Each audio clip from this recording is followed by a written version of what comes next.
Halo Terampil People, jumpa lagi dengan saya. Kali ini kita akan belajar bersama tentang yang namanya Creative Brief. Jadi, Creative Brief itu jadi panduan untuk kita, tim kreatif di agensi, ketika ada pekerjaan.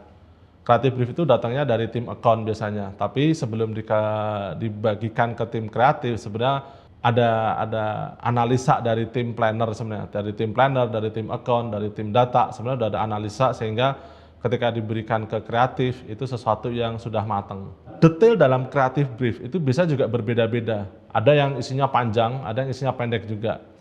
Tapi sebenarnya ada poin-poin yang harusnya creative brief itu ada. Jadi menurut saya di sini ada 5 poin yang harus dikejar dari yang namanya creative brief. Jadi nanti kalau misalnya teman-teman kreatif atau mungkin teman-teman yang akan mengerjakan copywriting itu sebenarnya harus nanya dulu soal briefnya.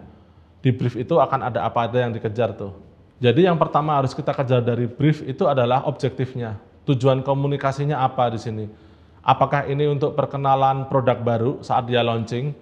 Ataukah di sini tugas kita adalah ngingetin ke orang bahwa ini loh produk kita masih ada nih, keinget terus mereka.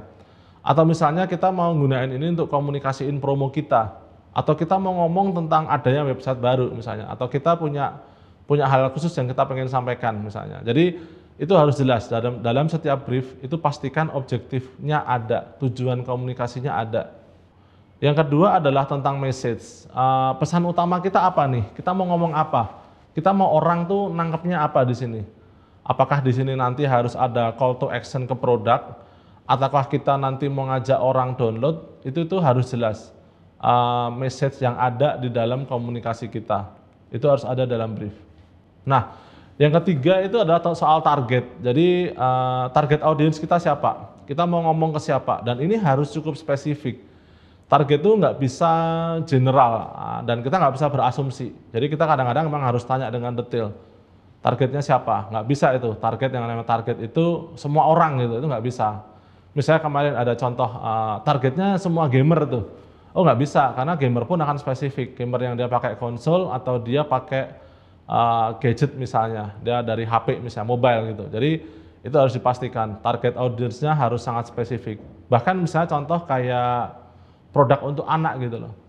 Kita akan menjual ke anak gitu, tapi sebenarnya target komunikasinya adalah sang ibu gitu. Jadi ini akan beda tuh, produk untuk anak tapi target komunikasinya akan ke ibu. Demikian pula misalnya ada produk bangunan misalnya.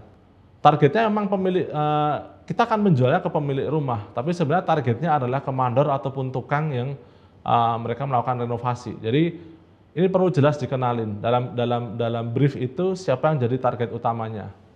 Yang keempat adalah tonality. Jadi ini berkaitan dengan mood apa yang mau kita bawa. Kita mau bikin ini komunikasinya, feelingnya itu seperti apa. Misalnya kalau kita sering lihat iklan pemerintahan misalnya, mereka kan lebih cenderung ke formal gitu kan.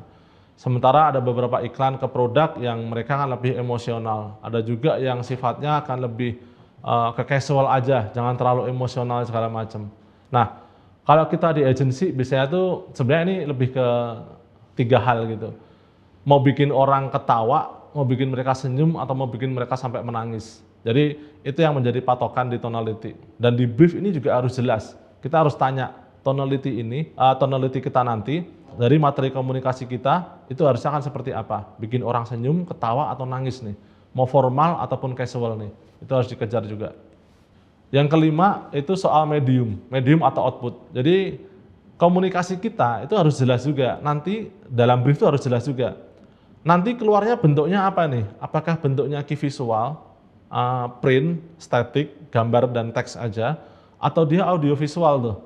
Ketika audio visual dia akan jatuh sebagai apa? Apakah video TVC ini 60 second, 30 second, 15 second, atau bumper 5 second misalnya. Itu juga harus jelas karena itu akan menentukan kerja tim kreatif juga.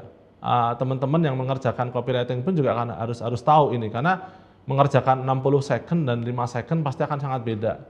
Ini pun juga jalan ketika nanti akankah masuk ke video yang ditayangkan di media massa atau video digital.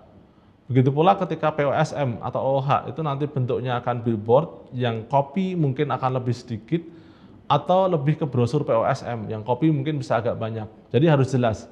Dalam setiap brief harus dikejar medium atau outputnya akan apa aja, itu harus di list. Nah, selain 5 tadi, selain adanya objektif, message, target, tonality, sama medium, itu sebenarnya dalam brief ada banyak poin-poin lain. Tapi hampir semua brief itu 5 hal itu tuh harus selalu ada.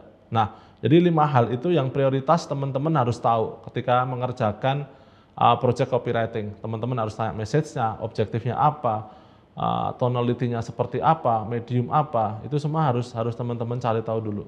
Nah, Trumbull People, itu tadi penjelasan singkat soal creative brief. Sampai jumpa di video berikutnya.